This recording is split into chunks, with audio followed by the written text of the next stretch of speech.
میں آج آپ کے لیے یہ کہنا چاہتا ہوں کہ دیکھیں، یہ آپ ایک بڑے خطرناک موڑ پہ کھڑے ہیں۔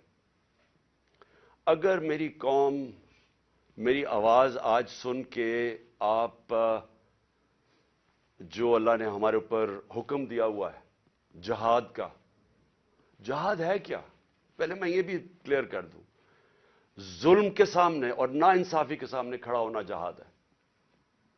اللہ نے ہمارے پہ فرض کیا ہوا ہے۔ کیوں کیا ہوا ہے؟ ہماری بہتری کے لیے۔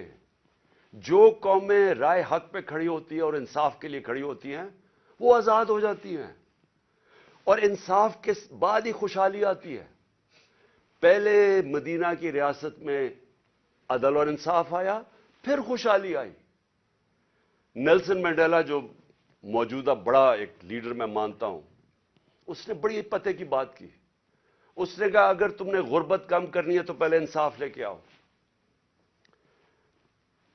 چائنا نے دنیا کی تاریخ میں کبھی کسی قوم نے غربت کم نہیں کی جو چائنا نے کی ہے۔ 70 کروڑ لوگوں کو پچھلے 30-35 سال میں غربت سے نکال لیا انہوں نے، اور اسی قوم نے 450 وزیروں کو کرپشن کے اندر جیل میں ڈالا، یعنی طاقتور وزیروں کو انہوں نے قانون کے نیچے لے کے آئے۔ تو جو خوشحالی ہوتی ہے وہ انصاف کے ساتھ ہوتی ہے۔ حضرت علی کا قول ہے کہ کفر کا نظام چل جائے گا لیکن ظلم اور ناانصافی کا نظام نہیں چل سکتا۔ جدھر ہم جا رہے ہیں یہ نظام نہیں چل سکتا اور نہیں چل رہا۔ آج پوچھیں لوگوں کے حالات۔ آج کون سی قیامت آئی تھی کہ اپریل میں ہماری حکومت گئی ہے؟ 65 روپے کلو آٹا تھا، آج 135 روپے پہ پہنچ گیا یا اس سے بھی اوپر۔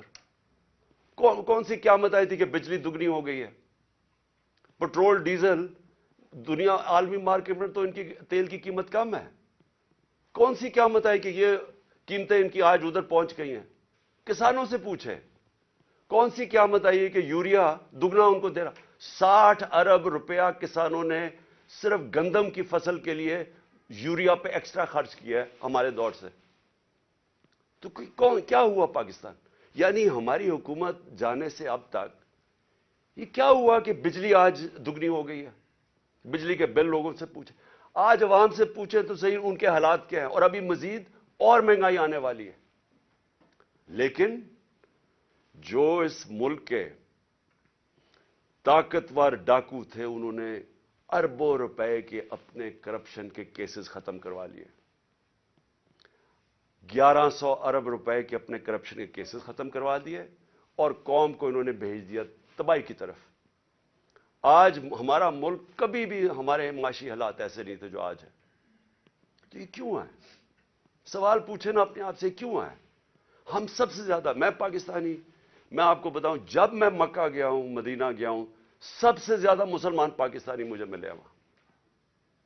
ہم یہاں تبلیغ کی جماعت کا اجتماع ہوتا ہے، 20 لاکھ لوگ جمع ہو جاتے ہیں، کیونکہ سارے یا عاشق رسول ہیں، اپنے دین میں ماننے والے لوگ ہیں۔ لیکن کیا وجہ ہے کہ ہم تباہی کے راستے پہ کھڑے ہیں؟ کیوں نہیں اللہ ہماری دعائیں کیوں نہیں سن رہا؟ کیونکہ اللہ نے کئی قانون بنائے ہوئے ہیں۔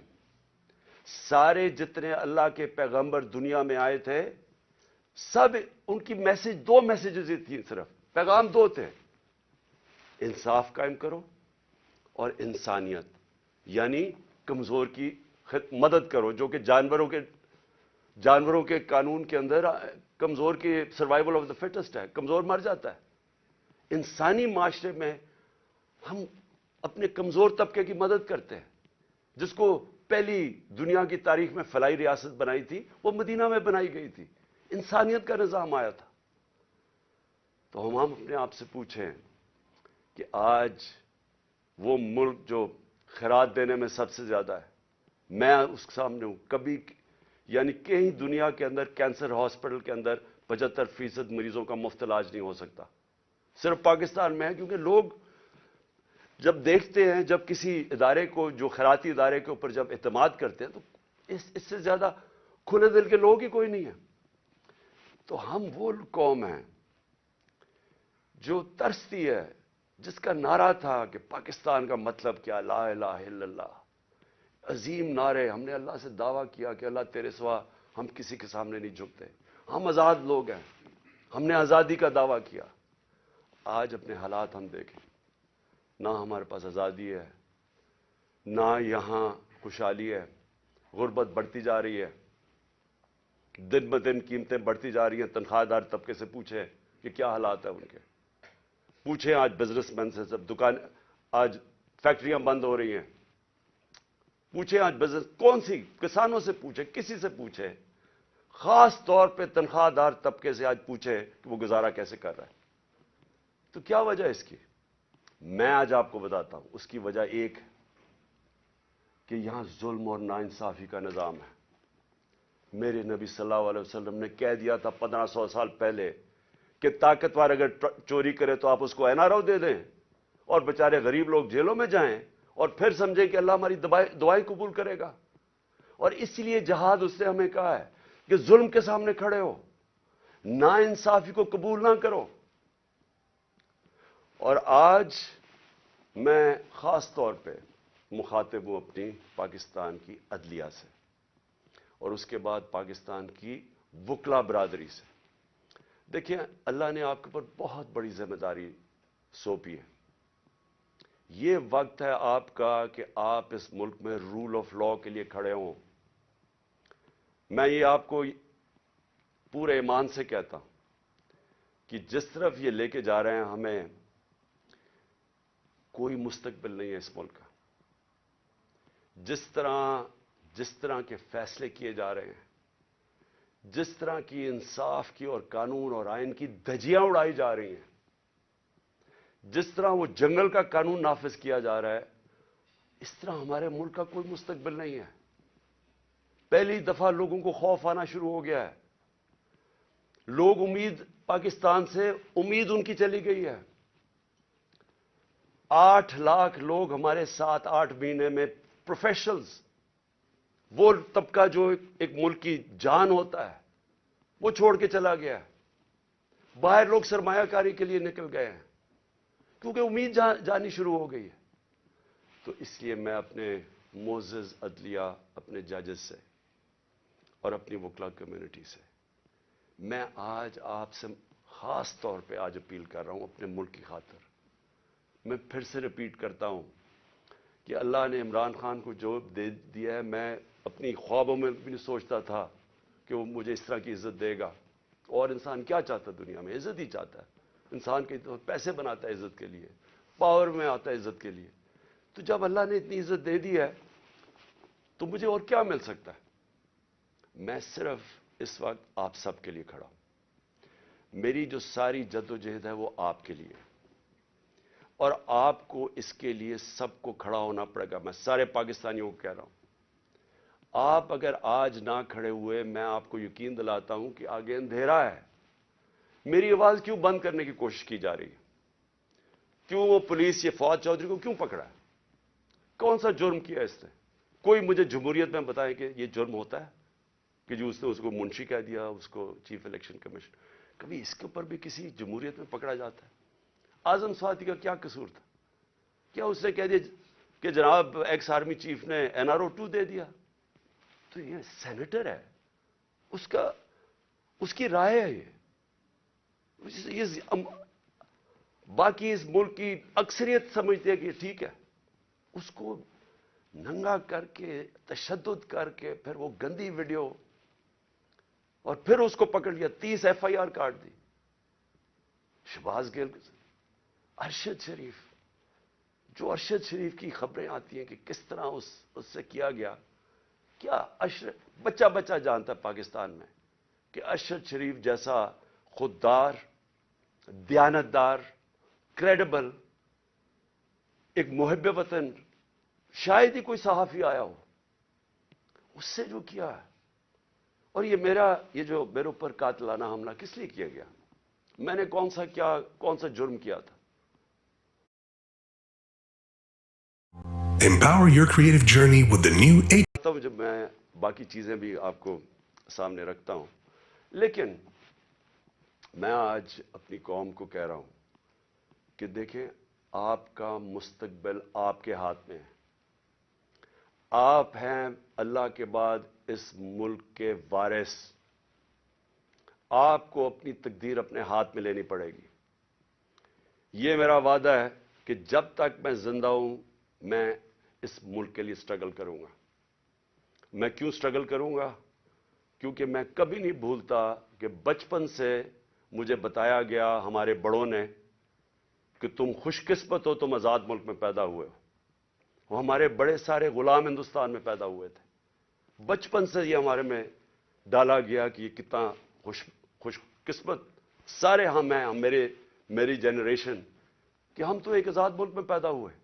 میں کبھی بھی جب دنیا میں باہر گیا، کرکٹ کھیلی، بڑا ٹائم گزارا ہے، پروفیشنل کرکٹ کھیلتا تھا، کبھی میرے ذہن میں یہ نہیں آیا کہ میں پاکستان کے علاوہ کسی اور ملک میں رہ سکتا ہوں. اور میں ابھی بھی جتنی میری باقی زندگی ہے اس ملک کے لیے. میں آپ کو یقین دلاتا ہوں کہ نہ مجھے کوئی جیل سے ڈر ہے. موت میں نے اپنے اتنے قریب سے دیکھی ہے کہ اتنے قریب سے دیکھی ہے. مجھے پورا اللہ پہ اعتماد ہے. میں لا الہ الا اللہ پہ ماننے والا انسان ہوں. جب اس کا فیصلہ ہوگا، قرآن شریف کے اندر آپ پڑھ لیں، آپ نہ آگے ہوتا ہے ٹائم نہ پیچھے ہوتا ہے. اس لیے مجھے کوئی فکر کسی کی نہیں ہے. اور مجھے کوئی یہ جو ہر وقت جیل لے کے جانے لگے ہیں، مجھے اس سے کوئی فکر نہیں ہے. اور نہ ہی میں آپ سب کو کہتا ہوں آپ کو یہ جیل سے ڈرنا نہیں چاہیے. جیل کا ڈراوے جی جیل میں ڈال دیں گے، ڈال دیں جیل میں، کتنوں کو ڈالیں گے. اس لیے میری قوم، آپ کو اگر اپنے آپ کو بچانا ہے، آپ کو اللہ کے حکم پہ چلنا پڑے گا، انصاف کے ساتھ کھڑا ہونا پڑے گا. اور میں اپنی عدلیہ سے پہلے آتا ہوں. سب سے پہلے الیکشن کمیشن.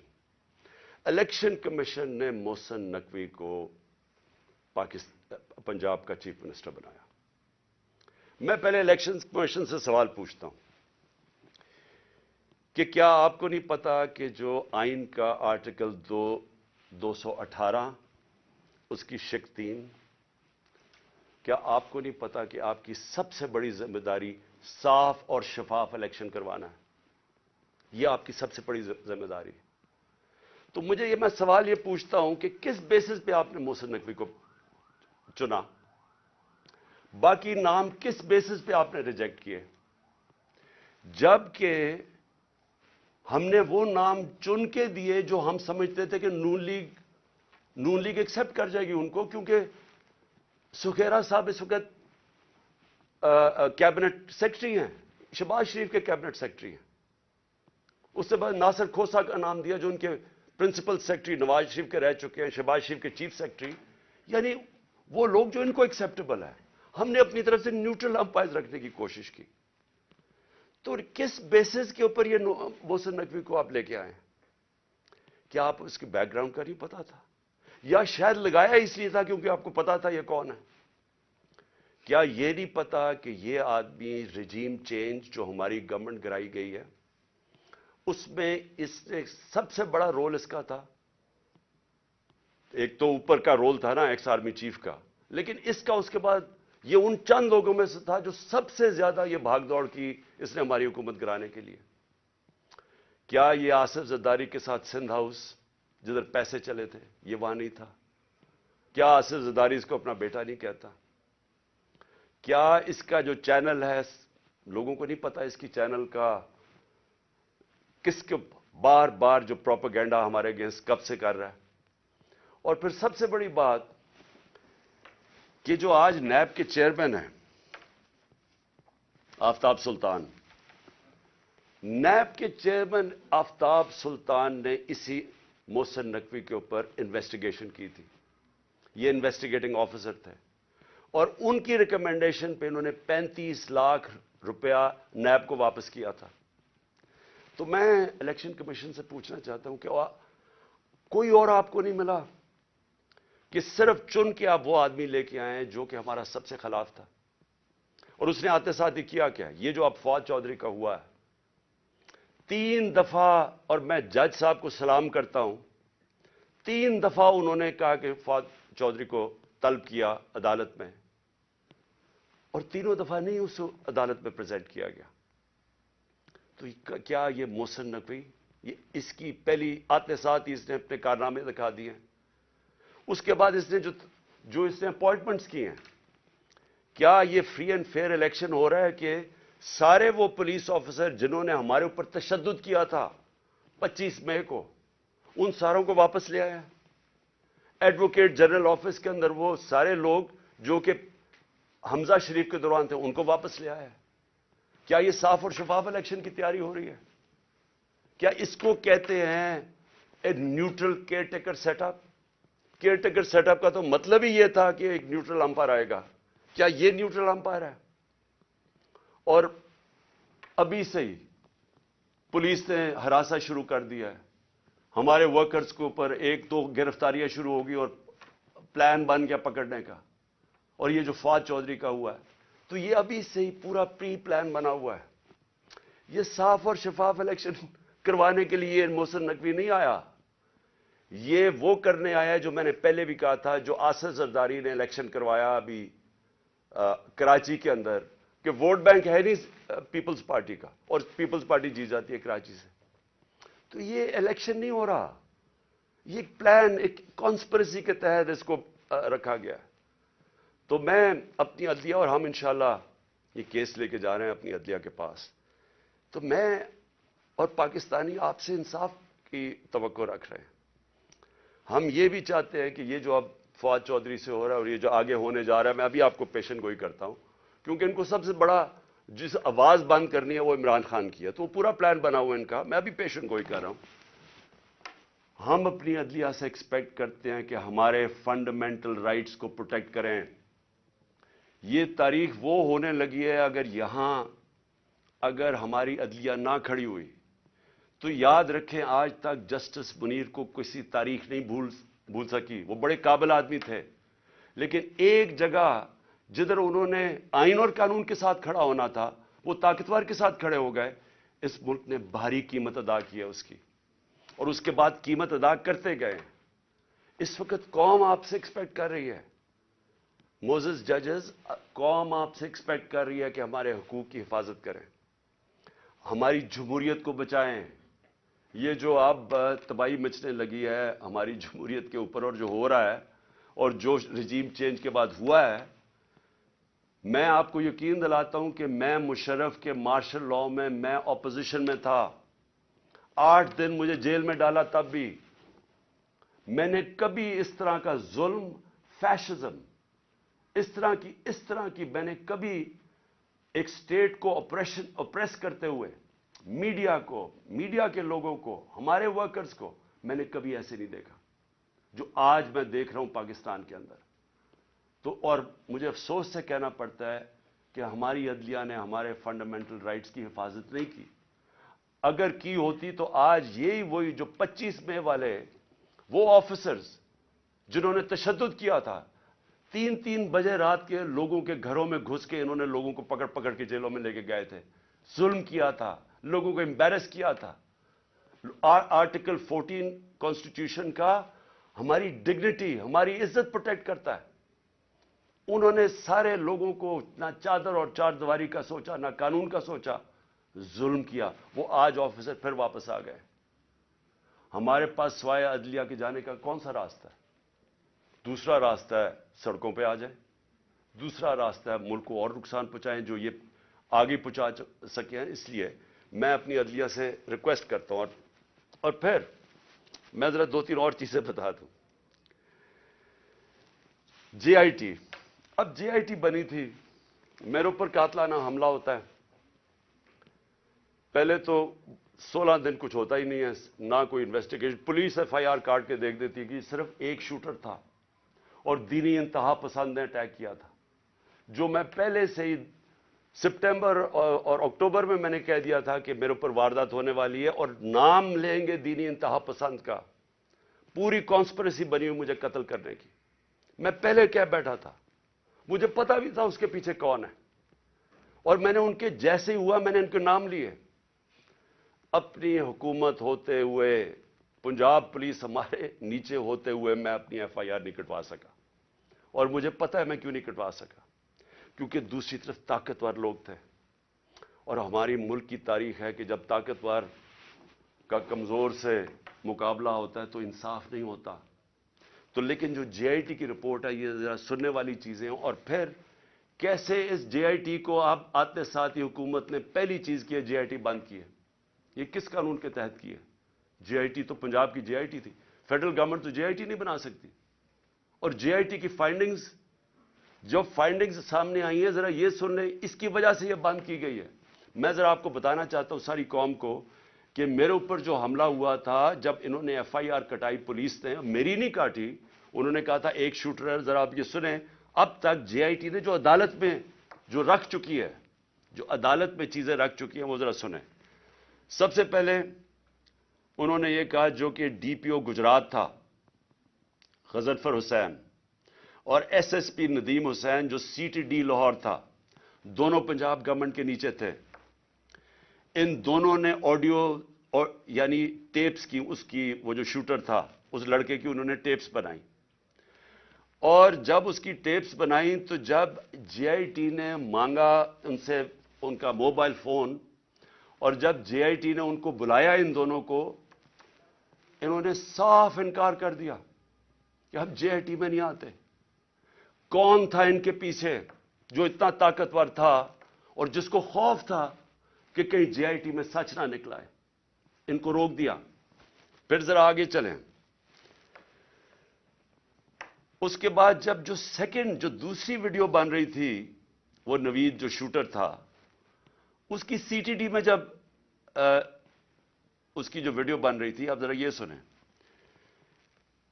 رپورٹ لکھتی ہے جے آئی ٹی کے 4 سے 5 جو نامعلوم لوگ وہاں موجود تھے.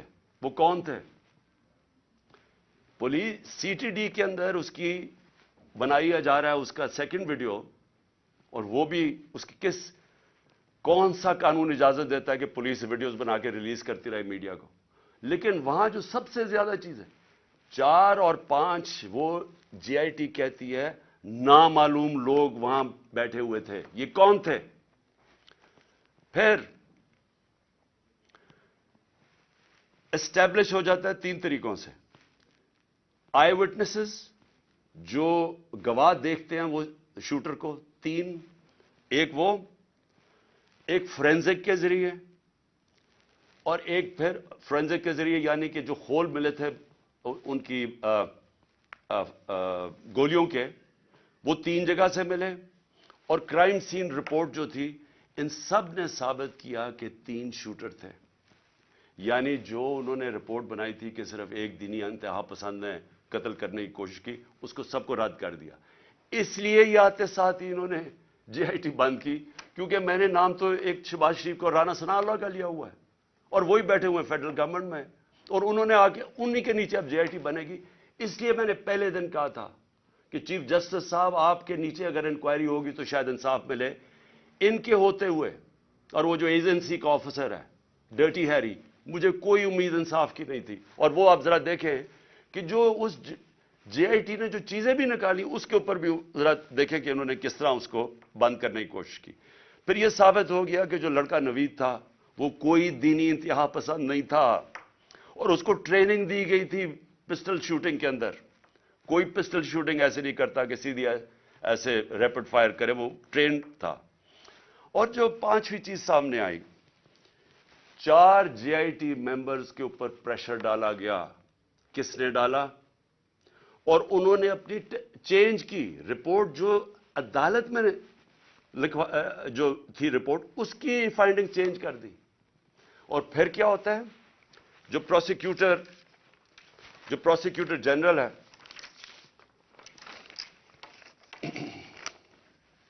جو انڈیپینڈنٹ انکوائری کرتا ہے ان 4 لوگوں کے اوپر جو اپنے چینج کرتے ہیں رپورٹ, یہ جو 4 جے آئی ٹی ممبرز اپنی رپورٹ چینج کرتے ہیں, انڈیپینڈنٹ انکوائری کنڈکٹ کی جاتی ہے پروسیکیوٹر جنرل آف پاکستان. وہ ان کے اوپر انڈیپینڈنٹ انکوائری کنڈکٹ کرتا ہے, اور وہ کنفرم کرتا ہے, prosecutor general of Pakistan confirm کرتا ہے کہ انہوں نے اپنی غلط ٹیسٹ اپنی بدلی. 3 شوٹرز تھے, اور اس نے ریکمینڈ کیا کہ ان کے اوپر کرمنل پروسیڈنگز کی جائیں کہ انکوائری کو سیبوٹاج کرنے کے لیے جو 4 JIT ممبرز نے جنہوں نے چینج کی ہے. تو میرا سب سے بڑا سوال یہ ہے کہ آتے ساتھ ہی پنجاب گورنمنٹ جب سے یہ آیا ہے انہوں نے سب سے پہلے کیوں انہوں نے اسٹڈی کر لیتے, دیکھ تو لیتے کہ JIT رپورٹ میں کیا فائنڈنگز ہیں, بڑی تفصیل میں انہوں نے فائنڈنگز دی ہوئی ہیں. آتے ساتھ ہی اس کو کیوں بند کیا؟ اور پھر جو سب سے زیادہ کام کر رہا تھا, پہلے تو یہ 4 بھگا دیے, جو سب سے زیادہ کام کر رہا تھا میں اس کا نام دیتا ہوں, وہ بڑا مجاہد, اس طرح بھی ماشاءاللہ ایسے لوگ تھے, انہوں نے آتے ساتھ ہی یہ جو محسن نقوی نے اور کیا کام کیا کہ اس نے جو لڑکا جو سب سے زیادہ کام کر رہا تھا, اس کا میں نام اس لیے بتانا چاہتا ہوں کیونکہ سعید انور شاہ, یہ انویسٹیگیٹنگ آفیسر تھا جس نے کھڑا ہوا اور جس نے عدالت کے اندر چلان دیا, انہوں نے آتے ساتھ ہی اس کو سسپینڈ کر دیا. تو میں اس سے کیا مجھے نظر آتا ہے, اس سے مجھے نظر آتا ہے کہ اگر کسی کو بھی شک بھی تھا کہ اس کے پیچھے طاقتور لوگ تھے جنہوں نے یہ سارا پلان کیا ہے, وہ شک ساروں کے دور ہو جانے چاہیے. یہ پلان تھی کانسپریسی, اور یہ لوگ یہ جو اوپر بیٹھے ہوئے ہیں شہباز شریف اور وہ جو دوسرا ہے رانا ثناء اللہ, وہ بالکل اس کے اندر ملوث تھے. کیونکہ اگر وہ ملوث نہیں تھے ان کو کس چیز کا ڈر تھا؟ کیوں وہ یہ بار بار JIT کو سیبوٹاج کرنے کی کوشش کر رہے تھے اور کر دیا؟ کیوں نہیں چلنے دیا JIT کو؟ بعد میں رپورٹس چیلنج ہو سکتی ہیں, اس کے اوپر کیس تو آگے چلتا ہے, لیکن کیوں انہوں نے کیا؟ کیونکہ ہمارے ملک کی تاریخ ہے. لیاقت علی خان کس نے ان کو قتل کیا ابھی تک کبھی نہیں پتا چلا. بے نظیر بھٹو کوئی پتہ نہیں, ایک دم اس کی جو سین تھا جدھر وہ بیچاری کو شہید کیا گیا, وہ سارا ایک دم کلیئر کر دیا. کس کے انسٹرکشن پہ کیا گیا کوئی کبھی نہیں پتا چلتا. اس لیے یہ جو پورا کور اپ ہو رہا ہے یہ بھی کیونکہ طاقتور لوگ انوالوڈ ہیں, اس لیے کوئی پوری کوشش ہوگی اس کو کور اپ کرنے کے لیے. میں آگے اب چلتا ہوں. جب جو آئین ہے ہمارا, اور آئین بڑا کلیئر ہے, آئین کا آرٹیکل 105 یہ کہتا ہے کہ جیسے ہی ایک اسمبلی ڈیزالو ہوتی ہے, جیسی اسمبلی ڈیزالو ہوتی ہے تو گورنر 48 گھنٹے کے اندر وہ ایک ڈیٹ دیتا ہے الیکشن کی. یہ آئین کے اندر لکھا ہوا ہے, 105 آرٹیکل 105 میں لکھا ہوا ہے. نہ KP کے گورنر نے ابھی تک ڈیٹ دی ہے, نہ پنجاب کے گورنر نے ڈیٹ دی ہے. سوال یہ کیوں نہیں دی؟ ہم نے اپنی گورنمنٹ کیوں گرائی؟ کبھی سوچا کہ کوئی اپنی گورنمنٹ خود چھوڑ دیتا ہے, ڈیزالو کر دیتا ہے؟ کبھی اس ملک کی تاریخ میں ہوا ہے؟ 60% پاکستان جس کے اوپر ہماری گورنمنٹ ہو, ہم خود ہی کہیں کہ جی ٹھیک ہے یہاں ہم اسمبلیز ڈیزالو کرتے ہیں. میں نے نیشنل اسمبلی بھی اپریل کے اندر ووٹ آف نو کانفیڈنس سے پہلے میں نے وہ بھی کہا تھا کہ میں ڈیزالو کرتا ہوں, الیکشن کروا دیں. تو یہ اس لیے کرتے ہیں, ہم نے اس لیے فیصلہ کیا کہ جب ایک ملک کے اندر سیاسی طور پہ استحکام نہیں ہوتا تو معیشت کے اوپر ڈائریکٹ اس کا امپیکٹ جاتا ہے. ہم نے یہ اس لیے اپنی اسمبلیاں ڈیزالو کی کیونکہ ہمیں نظر آ رہا ہے کہ ملک تباہی کی طرف جا رہا ہے, ڈیفالٹ کی طرف جا رہا ہے. جس طرح میں پہلے کہہ بیٹھا ہوں کہ کسی طبقے سے پوچھ لیں آج پاکستان میں کہ معیشت کا کیا حال ہے, وہ سارے آپ کو یہ کہ جواب دیں گے برے حالات ہیں, گر رہا ہے نیچے. تو ہم نے اس کو اس لیے اپنی گورنمنٹس کی قربانی دی کہ ہم یہ سمجھتے ہیں کہ اگر ہم نے اس ملک کو اٹھانا ہے واپس تو سب سے پہلے صاف اور شفاف الیکشنز کی ضرورت ہے. صاف اور شفاف الیکشنز کا مطلب پولیٹیکل سٹیبلٹی.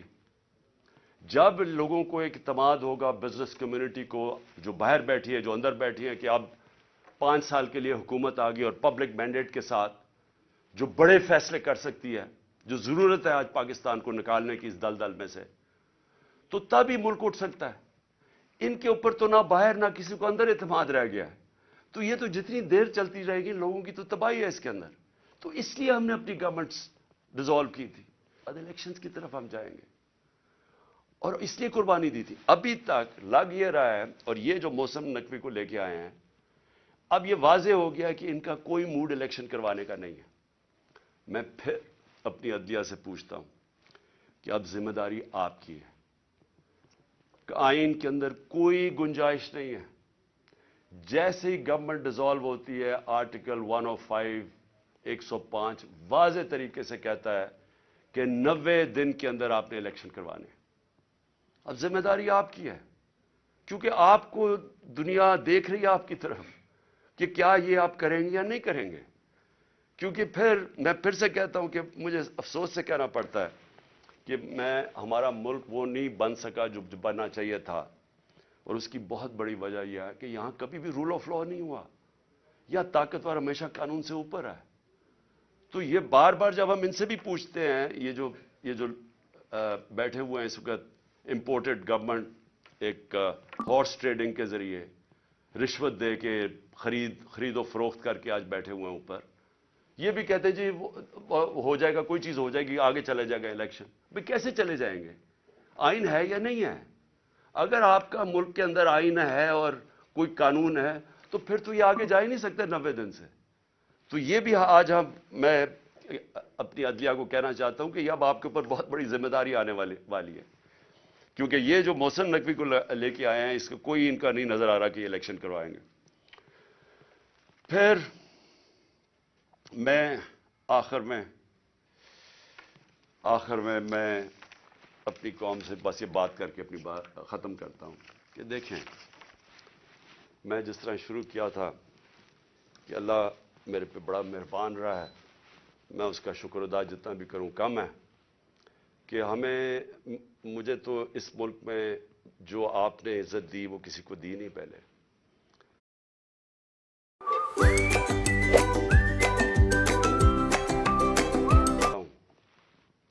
کہ میں کسی صورت اگر کسی کا خیال ہے کہ میں ان چوروں کے نیچے مان جاؤں گا ان کی غلامی, میں واضح کر دوں کہ آخری گیند تک لڑوں گا, آخری اپنی سانس تک ان کا مقابلہ کروں گا.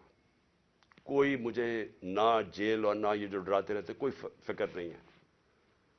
اللہ نے ایمان دیا ہے, ایمان کی قوت دی ہے, اور سب سے بڑی قرآن کی آیت ہے کہ جو لوگ ایمان لے آئے اللہ ان کے خوف دور کر دیتا, ان کو آزاد کر دیتا. میں ایک آزاد انسان ہوں, میں کبھی غلامی کسی کی نہیں مانتا. میں لا الہ الا اللہ میرے دل میں ہے. میں نے اللہ کے سامنے دعویٰ کیا ہوا کہ اللہ تیرے سوا کوئی خدا نہیں ہے, کوئی خوف کے بت کی میں پوجا کرتا نہیں, اور نہ آپ کو کرنی چاہیے. کیونکہ میں ایک مثال دیتا ہوں ہمیشہ لوگوں کو, کیونکہ اسلام کی تاریخ آپ پڑھیں تو جو سب سے دردناک اور تکلیف دہ واقعہ وہ ایک ہی ہے. جس طرح حضرت امام حسین کی شہادت ہوئی, اور میں ہمیشہ یاد کراتا ہوں لوگوں کو کہ کوفہ کے لوگوں کو انہوں نے تو بلکہ دعوت دی تھی امام حسین کو, ان کو پتا تھا وہ راہ حق پہ ہے, ان کو پتا تھا کوفہ کے لوگوں کو, لیکن یزید کے خوف کے ظلم کے خوف کی وجہ سے انہوں نے اتنا بڑا سانیہ ہونے دیا اسلام میں. آپ بھی یہ خوف کا بت توڑ دیں, میری طرح آزاد ہو جائیں, اور کسی صورت ان کو نہ قبول کریں. مجھے جو صرف ایک افسوس ہے کہ میں جب سیاست شروع کی تھی 26 سال پہلے, تو میں یہ سمجھتا تھا کہ 2 طرح کے طبقے پاکستان میں ہیں. ایک وہ طبقہ ہے چھوٹا سا جو اس ملک کا پیسہ چوری کر کے باہر لے جاتا ہے, ان کے پاس اربوں ڈالر باہر پڑے ہیں, بڑے بڑے پراپرٹیز, مے فیئر سب سے مہنگے علاقے میں لنڈن میں پراپرٹی ہے, بیٹا ون ہائیڈ پارک وہ سب سے مہنگا علاقہ ہے, آف شور اکاؤنٹس میں ان کے پیسے پڑے ہوئے ہیں. تو میں ان کو تو پاکستان نیچے جاتا ہے ان کو کیا ہوگا, جب مشکل پڑتی ہے جہاز پکڑ کے باہر چلے جاتے ہیں. تو ایک ایسا طبقہ چھوٹا سا بیٹھا ہوا ہے, ہر وقت پیسہ اس ملک سے چوری کر کے باہر لے جاتا ہے. ٹیکس بزنس مین ہے, ٹیکس چوری کیا وہ باہر. ریل اسٹیٹ کے اندر بیٹھے ہوئے لوگ جیسی پیسہ بنتا ہے حوالے ہنڈی سے پیسہ باہر. تو ان کو کوئی تکلیف نہیں ہے کہ پاکستان نیچے جاتا یا نہیں, ان کو تکلیف نہیں ہے کہ ہم غلامی کریں, کبھی کسی کی غلامی جو آج تک کرتے آئے ہیں ان کو فکر نہیں ہے, کیونکہ ان کا سٹیٹ پاکستان میں نہیں ہے. اور اس لیے میں ان کے خلاف نکلا تھا آج سے 26 سال پہلے, اور اس لیے جب تک میرے مسان سے میں ان کا مقابلہ کروں گا. لیکن ایک دوسرا طبقہ جن کا جینا مرنا پاکستان میں ہے، وہ اکثریت اس ملک کی عوام ہے. اور اس ملک کے وہ ادارے ہیں، وہ ادارہ جس کو پتا ہے کہ اگر یہ ملک کی معیشت نیچے جاتی ہے تو سب سے پہلے نقصان اس ادارے کا ہے. آج سری لنکا کے اندر آئی ایم ایف نے حکم دیا سری لنکا کو کہ اپنی جو سری لنکا کی فوج ہے اس کا آدھا کرو. مصر کے اندر آئی ایم ایف نے حکم دیا ہے کہ اپنی فوج کی فضول خرچیاں کم کرو. تو کیا وہ جب ہم جو یہ امپورٹڈ حکومت ہمیں اپنے گھٹنوں پہ لے آئی ہے، اپریل میں پاکستان کدھر کھڑا تھا، صرف اکنامک سروے آف پاکستان آپ دیکھ لیں، اور آج کدھر ہے. تو کیا وہ جو اب ہمارے سے قیمت ادا کریں گے، کیا ہماری طرح کے جو سمجھتے ہیں کہ ہم ایک آزاد ملک میں رہنا چاہتے ہیں، کیا ہماری آزادی خطرے میں ہوگی یا نہیں؟ تو میں یہ ہمیشہ سمجھتا تھا کہ یہ ادارے کبھی بھی ان لوگوں کے ساتھ نہیں ہوں گے جو یہ ملک کا پیسہ چوری کر کے باہر لے کے جاتے ہیں. اور مجھے بڑا افسوس سے کہنا پڑتا ہے کہ ہماری حکومت ہٹا کے ان لوگوں کو بیک کیا گیا جو اس ملک کو 30 سال سے لوٹ رہے تھے. چھوڑیں کہ میں کیا کہتا ہوں، صرف انٹرنیشنل میڈیا ان کے متعلق کیا کہتا ہے. آج تو ٹیلی فون ہے، اپنا گوگل کر لیں کہ ان دونوں بڑے خاندانوں کے اوپر انٹرنیشنل میڈیا کیا کہتا ہے. ان کے خلاف ہماری اسٹیبلشمنٹ نے، ہماری ایجنسیز نے کیا کیا چیزیں نکالی ہوئی ہیں ان کی چوری کے اوپر. تو مجھے حیرت یہ ہوئی کہ رجیم چینج کے بعد ان کے ساتھ کیسے کھڑے ہو گئے وہ ادارہ جس کا سب سے زیادہ سٹیک ہے کہ پاکستان ایک طاقتور ملک بنے. کہ اگر ایک ملک کی معیشت نیچے جاتی ہے تو ہمیں سوویت یونین کی مثال ہے کہ وہ ملک ٹوٹ گیا، تکڑی ترین فوج تھی لیکن ملک ٹوٹ گیا کیونکہ معیشت نیچے چلی گئی. تو ان کے نیچے جو انہوں نے 30 سال سے یہ ملک سے کر رہے ہیں، مجھے ابھی تک نہیں سمجھ آ رہی کہ کیسے وہ ادارے ان کے ساتھ کھڑے ہو گئے. میں آخر میں اپنی ساری قوم کو کہنا چاہتا ہوں کہ اپنی تقدیر اپنے ہاتھ میں لیں. آپ کا مستقبل، آپ کے بچوں کا مستقبل آپ کے ہاتھ میں ہے. آپ یہ اگر ظلم نہ، آپ کے پاس اب 2 راستے آ گئے. ایک تباہی کا راستہ ہے، ایک مشکل راستہ ہے، جدوجہد کا راستہ ہے، لیکن پاکستان کی عظمت کا راستہ ہے. اور مجھے امید ہے کہ آپ سب صحیح فیصلہ کریں گے پاکستان سے